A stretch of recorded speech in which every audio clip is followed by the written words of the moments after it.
चलिए मित्रों, कैसे हैं आप सब लोग? अच्छे। कैसे हैं? अच्छे। क्या बात है, आवाज ही नहीं आ रही है यार। अच्छे। बहुत बढ़िया, बहुत बढ़िया। बस बस बस इतना ही। चलिए, हमारी आज से पहले जो पढ़ाई हुई है वो बढ़िया हुई है। यस। परफेक्ट। यस। आज क्या पढ़ने वाले हैं? प्रतिशत। प्रतिशत। समझ में आ रहा है? यस। चलिए, प्रतिशत का मतलब जानते हो यस। क्या होता है? किसी चीज, एक अनुमानित किसी वस्तु का मान 100 में जितना हो उसे प्रतिशत कहते हैं। देखा देख बोल रहे हो सब लोग हैं? नहीं। एक आंकड़ा होता है। सुनिए, अब जो मैं बता रहा हूँ उसको सुनिए, है ना। हम स्कूल से पास होते हैं, यस। है ना। हमारे हर विषय में अलग अलग नंबर होते हैं, यस। लेकिन लास्ट में अकाउंटिंग कैसे करते हैं? प्रतिशत। भाई उसके कितने परसेंट बने? Yes, जैसे percent. 60% बन गए, यस। है ना। हिंदी में प्रतिशत, इंग्लिश में परसेंट। यस। 60% बन गए, यानी कि वो ए ग्रेड में आ गया। यस। 90% के बाद जो होते हैं वो मेरिट में आ गया, है ना। ए Yes. प्लस यानी कि मेरिट में आ गया। उसको सरकार के द्वारा, स्कूल के द्वारा मेडल, अवार्ड, बहुत सारी चीजें मिलती है, पुरस्कार मिलता है। यस। समझ में आ रहा है ना? Yes. इन सबकी गिनती हम कैसे करते हैं? 100 में से, 100 में से। प्रतिशत में। यहाँ तक समझ में आ रहा है? यस। यानी कि कहीं कहीं 100 का गुणा करके हल करना होता है, तो कहीं कहीं भाग करना होता है। वो प्रश्न के ऊपर डिपेंड करता है कि प्रश्न अपने को क्या बोल रहा है। यस। यहाँ तक समझ में आ रहा है? Yes. चलिए, अब इसी प्रकार से मेरे प्यारे बच्चों, यही नवोदय विद्यालय हम पढ़ते आ रहे हैं। तो ये जो सारी चीजें मैं बता रहा हूँ, नवोदय विद्यालय वाले, ये अग्निवीर वाले जो तैयारी करते हैं आर्मी के लिए, उनके लिए भी यही सारी चीजें हैं जो काम देती हैं, क्योंकि वहां पर भी लगभग जो है बेसिक सारा मटेरियल पूछा जाता है। कोई ज्यादा लंबा चौड़ा काम नहीं। इसीलिए आप लोग भी अगर इस वीडियो को देखेंगे तो शायद ही कुछ चीज हमारे समझ में आएगी। चलिए, तो हम नवोदय विद्यालय का प्रतिशत वाला जो पार्ट है गणित का, उसको पढ़ते हैं कि 20% का साधारण भिन्न में मान बदलना। समझ में आ रहा है? पहला सवाल है कि 20% का साधारण भिन्न में मान बदलना है। अब यहाँ यूं समझे कि ये जो प्रतिशत है, हम इस प्रतिशत को हल करेंगे तो इस प्रतिशत को जैसे ही हटाएंगे, इसकी जगह आ जाएगा 1/100, यानी कि 20 गुणित 1/100। 20 गुणित प्रतिशत का कितना आ जाएगा? 1/100। हम इसको हल कर लेंगे तो ये मान साधारण में आ जाएगा। जो मान प्रतिशत में होता है उसके पीछे प्रतिशत लगा होता है, जो मान साधारण में आ जाएगा वो साधारण हो जाएगा। ठीक है, तो 20 एकम 20, 20 से 5 100, कितना बचा? 1/5। यही हमारा भाग हो गया। यस। साधारण मान कितना हो गया? 1/5। सरल है ना? यस। प्रतिशत में मान ज्यादा कठिन होता ही नहीं है, बहुत सरल होता है। चलिए, अगला बता रहा है कि 5% को दशमलव में लिखिए। ये दूसरा सवाल क्या बोल रहा हो कि 5% को दशमलव में लिखना है। अगर हमने इसको साधारण में लिख करके हम इसको भाग लगाते तो मान दशमलव में ही आना है। यस। समझ में आ रहा है कैसे? 5 गुणित 1/100। ठीक है, 5 एकम 5 और 20 से 5 100। अभी तक हमारे पास कितना आया? 1/20। अब वो अपने से बोल रहा है कि इस मान को अपने को दशमलव में लेके आना है, यानी कि 1 में 20 का भाग लगाना है। बात समझ में आ रही? यस। अगर किसी को लगे कि मुझे कोई चीज समझ में नहीं आ रही है तो वो पूछ सकता है यस। व्यवस्थित तरीके से, ठीक है। हाँ, ताकि हम उसको समझा देंगे। भाई समझ में आ रहा है? यस। हाँ, ठीक है। तो अगर हम चाहें तो डायरेक्ट भाग दे सकते हैं, और अगर नहीं समझ में आता तो हम इस प्रकार से भाग दे सकते हैं। दशमलव लगाया, 0 बढ़ाया, फिर एक 0 और लगाया तो एक 0 और बढ़ाया, है ना। ये समझ में आया मैंने क्या किया? यस। नहीं समझ में आया? मुझे तो नहीं आया, एक बार और समझते हैं। यहाँ पर 1 है, यहाँ पर कितना है? 20 है। अब देखिए 20 का भाग जब हम 1 में देंगे तो भाग नहीं जाएगा, तो हम क्या करेंगे? यहाँ पे दशमलव लगा देंगे। जैसे यहाँ दशमलव लगेगा तो यहाँ पर 0 बढ़ जाएगा। लेकिन अब समस्या ये है कि फिर भी भाग नहीं जा रहा है, 0 लगेगा तो हम दोबारा दशमलव तो लगा ही नहीं सकते। नहीं। तो क्या करना पड़ेगा? 0 जैसे हम यहाँ पर 1 अंक 0 लगाएंगे, यहाँ पर भी 0 लग जाएगा। अब क्या होगा? 20 और 5 हो गया विभाजित, यस। यानी वास्तविक मान कितना आया? 0.05। 0.05। इसको हमने क्या बोल दिया कि मान दशमलव में हो गया। इसी प्रकार से हम कुछ सवाल पहले भी कर रहे थे साधारण भिन्न वाले, वहां पर भी मान दशमलव में कन्वर्ट करना आ रहा था अपने को, है ना। हाँ बता, क्या समस्या है? ये 0 दशमलव के आगे यहाँ पे हाँ। ये तो हमारी इच्छा है कि हम लगा देते हैं तो दशमलव का मान रह जाता है, वो अच्छा लगने लग जाता है। तो लगाते हैं तो भी ठीक है, नहीं लगाते हैं तो भी ठीक है, कोई दिक्कत नहीं है। लेकिन एक बात ध्यान रखना है कि जब भी हमारे सामने ऑप्शन आता है, चारों ऑप्शन, तो वहां पर अगर 0 है तो कंफ्यूज नहीं होना है। समझ में आ रहा है? 0 है तो भी कंफ्यूज नहीं होना है, नहीं है तो भी कंफ्यूज नहीं होना है। इसीलिए हमें यहाँ पर इतनी बारीकी से समझने की आवश्यकता है। समझ में आ रहा है ना?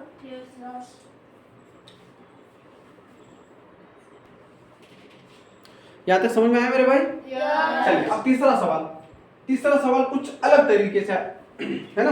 क्या बोल रहा है कौन से कि 1/4 का मान प्रतिशत में बदलिए। देखिए यहां से लगा कि यहां तक जो 2 सवाल किए हमने, इसका उल्टा करना है। यहां पर मान प्रतिशत में दिया था, उसको साधारण मान में बदलना था, लेकिन यहां पर साधारण मान दिया है, इसको प्रतिशत में बदलना है। तो क्या करना पड़ेगा? गुणित 100। समझ में आ रहा है ना? क्या करना पड़ेगा? गुणित 100 या 100%, है ना। यहां पर हम कितने का भाग लगा रहे थे? 100 का। प्रतिशत का मतलब क्या होता है? जैसे ये प्रतिशत है ना, तो इसका मतलब 1/100। समझ में आ रहा है? उसी प्रकार से हमें इसको प्रतिशत में बदलना है। तो 100% कहने का मतलब क्या है? 100%। अब ये 100% आया नहीं, हमने इसकी मर्जी से नहीं लगाया। यहाँ समझो, जैसे हमने 100 लिखा, प्रतिशत का मतलब कितना होता है? 1/100। जब हम इसको हल करते कितना आता है? 1, यानी कि वापस हम पुरानी स्थिति में आ गए। समझ में आ रहा है? इसीलिए यहाँ पर कितना लिखा जाता है? 100%। में एक स्टेप और बढ़ा करके लिखता हूँ, कितना? 100%। अब इसको हल कर लेते हैं। तो 25 चौक 100, यानी कि कितना हो जाएगा? 25%, है ना। तीसरे सवाल में कितना हो जाएगा? 25%। समझ में आया? चलिए चौथा सवाल, मुझे पता है तो अंतर्यामी है ना। चौथा सवाल क्या है? 0.02 को प्रतिशत में बदलना है। तो 0.02 गुणित 100%। समझ में आया मेरे भाई? है ना। ये सवाल और ये सवाल सेम टू सेम है ना। ये सवाल और ये सवाल सेम टू सेम है। इसको प्रतिशत में बदलना है। कैसे बदलेंगे? सबसे पहले तो यहाँ दशमलव हटा लो, तो बटे में कितना आ जाएगा? 100 आ जाएगा। ठीक है। अब 100 को 100 से हम विभाजित कर देंगे, तो यहाँ से कितना बच जाएगा? 1%, और यहाँ से बच जाएगा 2। तो 2 गुणित 1% कितना हो गया? 2%।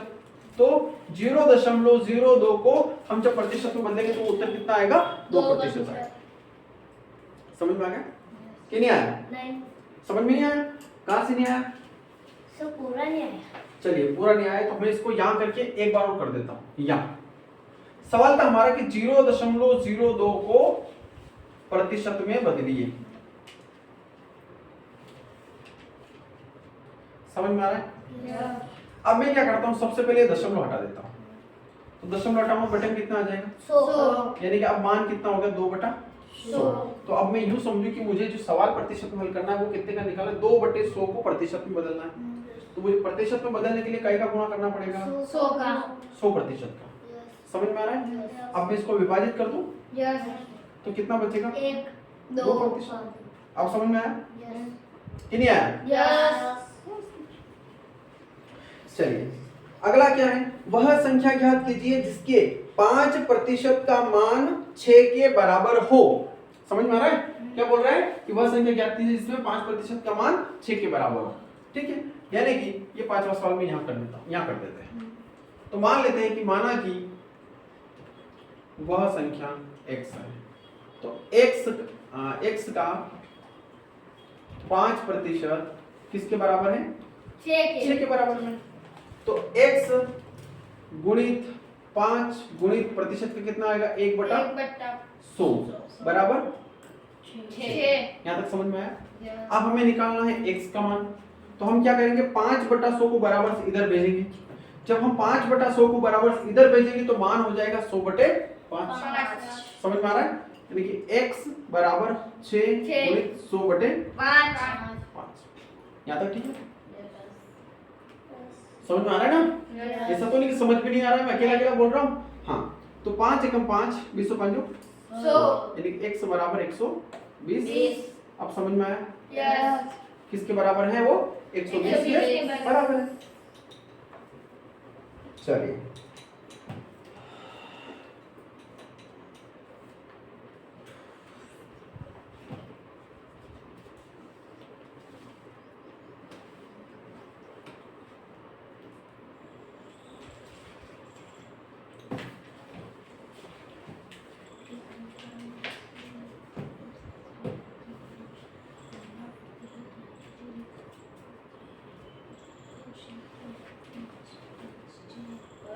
अगला सवाल क्या है, पढ़िए आप लोग, छठा सवाल।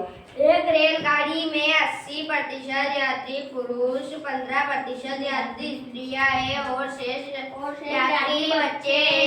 कितने प्रतिशत यात्री बच्चे? बच्चे बता सकते हैं आप लोग इस सवाल का उत्तर कैसे? देखिए, मेरे पास एक टोकरी बड़ी है गुलाब जामुन, ठीक है? यस।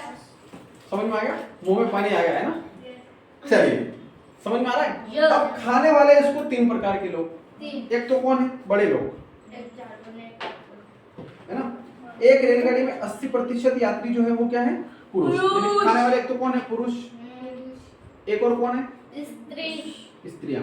और एक और बच्चे। ठीक है, तो ये जो गुलाब जामुन दिख रहे हैं ना, बढ़िया लग रहे हैं, जो कहीं है गुलाब जामुन। अब मैं बोल रहा हूँ कि मान लिया जाए इसमें कितने गुलाब जामुन है? 100 गुलाब। 100। प्रतिशत को हम 100 से कन्वर्ट करते हैं, तो इसमें कितने गुलाब जामुन है? 100। टोटल मिला के कितने गुलाब जामुन है? 100। अब उसमें से 80 तो कौन खा गया? पुरुष खा गए। 15 कौन खा गया? स्त्रियां, है ना? लेकिन हमारे पास टोटल कितने थे? 100 गुलाब जामुन थे। ठीक है, अब मुझे बताइए, उसने पूछा कि बच्चों का प्रतिशत कितना था? 5। है ना? तो कैसे हम इन दोनों को जोड़ेंगे? 95, यानी इन दोनों की संख्या कितनी थी? 95। और हमारे पास टोटल मिला के 100 गुलाब जामुन थे, यानी 100 में से हम 95 घटाएंगे तो कितना बच जाएगा? सवाल समझ में आया? मुझे सवाल करवाने की जरूरत है नहीं। अगर मैं इसको सवाल के हिसाब से करवाता तो शायद समझ भी नहीं आता, लेकिन ये गुलाब जामुन के हिसाब से बढ़िया जल्दी समझ में आ गया, है ना? देखो जरूर तो चल पड़ा कि मैं तो जा रहा हूँ दुकान पे, दिमाग लग रहा है ना? इसका तुरंत दिखा वहां पहुंच गया है गुलाब जामुन के पास में। समझ में आया मेरे भाई कि नहीं आया? पक्का वाला? चलिए आप लोग इन सवालों को उतारिए, फिर हम आगे करते हैं। समझ में आए तभी हाँ भरना है ना? चलिए यहाँ तक समझ में आया? अब देखिए, इसके बाद हम आते हैं बीच के कुछ सवाल छोड़ करके सीधे 16वें सवाल पे। प्रश्न बोलता है कि बताइए कि निम्नलिखित में से कौन सा सही है ना? ये प्रश्न एग्जाम में आने की पूरी संभावना रहती है, भले ये आओ या इसके जैसा आओ। देखिए कौन सा सही से मतलब कि पहला नंबर दे रहा है अपने को कि 500 का 40%, है ना, बराबर 1800 का 20%, है ना? 1800 का 20%, यानी हमें इसको हल करना है। अगर दोनों मान बराबर आते हैं तो यही सही है। समझ में आ रहा है? चलिए, तो 500 का 40% कितना हो जाएगा? 500 गुणित 40 बटा 100, 2 0 से 2 0 विभाजित हो जाएगा। 5 का 20 कितना हो जाएगा? 5 का 20, है ना? और 1 0, तो यहाँ तो 200 हो जाएगा, है ना? यहाँ पर कितना होगा? 1800 गुणित 20 बटा 100, है ना? 5 का 20, 200 वहां से आया। स्थिर दिमाग रखो, समझ में आएगा। अब समझ में आया? चलिए फिर 100 से 100 विभाजित कर दिए, है ना? 18 दूनी 36 यानी कि 360, यानी कि ये नहीं है। 4 ऑप्शन में से पहला वाला सही नहीं, क्योंकि मान बराबर नहीं आया है। इसी प्रकार से हम दूसरा वाला मान करते हैं। छठा सवाल है ना, छठे का आई यहाँ पे होगा, सेकंड आई यहाँ पे करते हैं। दूसरा वाला सवाल क्या बोलता है कि 500 का 40% बड़ा है 1800 का 20% से, है ना? 500 का 40% बड़ा है 1800 का 20% से। क्या हमने जो निकाला है, ये 500 का वाला मान बड़ा है या फिर ये बड़ा है? ये 1800, ये वाला बड़ा है, यानी कि ये ने जो परिभाषा बताई है ये गलत है ना? तो इसलिए ये भी गलत हो गया। तीसरा वाला देखो, तीसरा वाला क्या बोल रहा है अपनों से? 500 का 40% छोटा है, 1800 का 20% बड़ा है ना? 500 का 40% छोटा है और 1800 का 20% बड़ा है। क्या हुआ? ये यहाँ पर समझ में नहीं। कहां पर? यहाँ पे? हाँ 1800। वो बोल रहा है यहाँ पर? हाँ। क्या समझ में नहीं आया? जैसे ये इस चिन्ह का मतलब जानता है क्या होता है? नहीं जानते, तभी तो समझ में नहीं आया। इसका मुंह जिस तरफ खुला रहता है उधर का मान बड़ा होता है, और इसका मुंह जिस तरफ बंद होता है वो मान छोटा होता है। तो तो ये अपनों को ये चिन्ह क्या बोल रहा है कि क्या ये मान बड़ा है और ये मान छोटा है? नहीं। तो हमने अभी ऊपर निकाला 200 तो 360 से छोटे होते हैं, है ना, जबकि ये तो अपनों से बोल रहा है क्या बड़ा है, तो नहीं है। तो इसका मतलब ये हुआ कि हमारा उत्तर ये भी सही नहीं है। अब तो समझ में आया ना।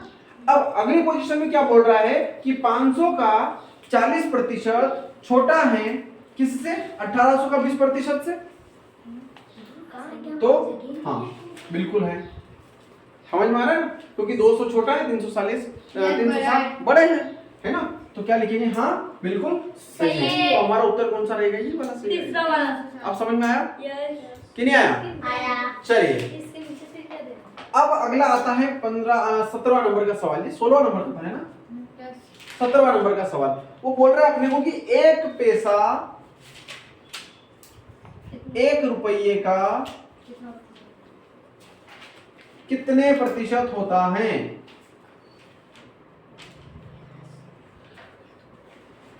समझ में आ रहा है? यस। 1 पैसा 1 रुपये का कितना प्रतिशत होना है? 1 रुपया बराबर कितने पैसे होते हैं? 100 पैसे। यानी कि 100 में से 1 भाग हम निकालेंगे तो 1% के बराबर। तो कितना होगा? 1% ही होगा। समझने वाली बात है, समझ में आ रहा है ना। तो कितना प्रतिशत होगा? 1% होगा। ऐसे सवाल कंफ्यूज कर देते हैं आप लोगों को, ठीक है। 18वां सवाल देखो। 18वां सवाल क्या बोलता है कि 400 रुपये का 400 रुपये का 30% क्या होगा? ये ज्ञात करो, है ना। तो 400 गुणित 30% है ना, और प्रतिशत हटाएंगे तो कितना आ जाएगा? 400 गुणित 30/100। 2 जीरो से 2 जीरो विभाजित कर देंगे तो 4 तिया 12 कितना आ जाएगा? 120। उसका भी 120 है। अब समझ में आया मेरे भाई? सवाल कुछ अच्छे लग रहे हैं? बहुत बढ़िया। अगला 19वां सवाल है कि किस धन का 40% 160 रुपये हो जाएगा? कौन सा सवाल है? तो हम क्या मानेंगे कि मान लेते हैं कि x धन का कितना है? 40%। x धन का 40% कितना हो जाएगा? 160 हो जाएगा। हमने क्या मान लिया कि x धन का 40% हो जाएगा। ठीक है। तो हल कैसे करेंगे? x का 40% यानी कि x गुणित 40% बराबर कितना? 160। और प्रतिशत हटाएंगे तो क्या आ जाएगा? 40/100 बराबर कितना? 160। अब हमें x का मान निकाला तो इस मान को हम इधर भेज दें, है ना। तो x बराबर 160 गुणित 100/40। समझ में आया? तो 0 से 0 विभाजित, 4 एकम 4 4 चौक 16। तो 4 का गुणा 100 में करेंगे तो कितना आएगा? 400। कितने के बराबर हो जाएगा? क्या हमारा सवाल सही है? बिल्कुल है। 20वां सवाल। अगला 20वां सवाल, लास्ट सवाल है इस प्रश्नावली का। क्या बोल रहा है कि एक स्कूल में कुल बच्चों की संख्या कितनी है? 900। ठीक है। आगे बोल रहा है कि यदि 40% लड़कियां हो तो कितनी लड़कियां हैं? 40% लड़कियां हो तो लड़कों का प्रतिशत कितना है? नहीं, लड़के कितने हैं? लड़कों की संख्या बताना है ना, लड़कों की संख्या बताना है। कहने का मतलब वो लड़कों का प्रतिशत नहीं पूछ रहा है, कितने लड़के पूछ रहा है, यानी कि 900 में से कितने लड़के हैं। तो सबसे पहले हम क्या करेंगे कि 900 का 40% अगर निकाल लेंगे तो कितनी लड़कियां हैं वो आ जाएगा, कितने लड़के है ना। नहीं, लड़कियों 40% लड़कियों का दिया है। तो 900 का 40% अगर हम निकालेंगे तो लड़कियों की संख्या आ जाएगी, और जब लड़कियों की संख्या आ जाएगी तो उसको हम 900 में से घटा लेंगे, क्योंकि 900 कितना है? टोटल है, टोटल बच्चे हैं। कितने? टोटल बच्चे, टोटल विद्यार्थी हैं। तो 900 गुणित 40/100, तो 0 से 0 हल हो गया। तो 9 चौक 36 यानी कि 360 लड़कियां हैं। कितनी लड़कियां हैं? 360 लड़कियां हैं। अब टोटल लड़के कितने हमारे पास? 900 में से हम 360 लड़कियां कम कर लेंगे तो कितना बच जाएगा? 6 बचेगा। 0 का 0, 10 में से 6 गया 4, यहाँ पर 9 में से 1 गया था 8, 8 में से 3 गया 5, तो 5 40 लड़के। अब समझ में आया? तो इस प्रकार से हमने जो है प्रतिशत वाले जो सवाल है आप लोगों के जो नवोदय में आते हैं लगभग हम कर चुके हैं। और भी सवाल जो बाकी बचे हैं देख लेंगे, उनको हो जाएंगे तो कर लेंगे। समझ में आ गया? तो ऑनलाइन वाले मित्रों आप भी अगर देख रहे होंगे तो देखते रहिए हमारा चैनल, क्योंकि कुछ कुछ चीज़ें जब भी समय मिलता है तो हम डालते रहते हैं। और बिल्कुल मिलते हैं फिर अगली क्लास में। धन्यवाद।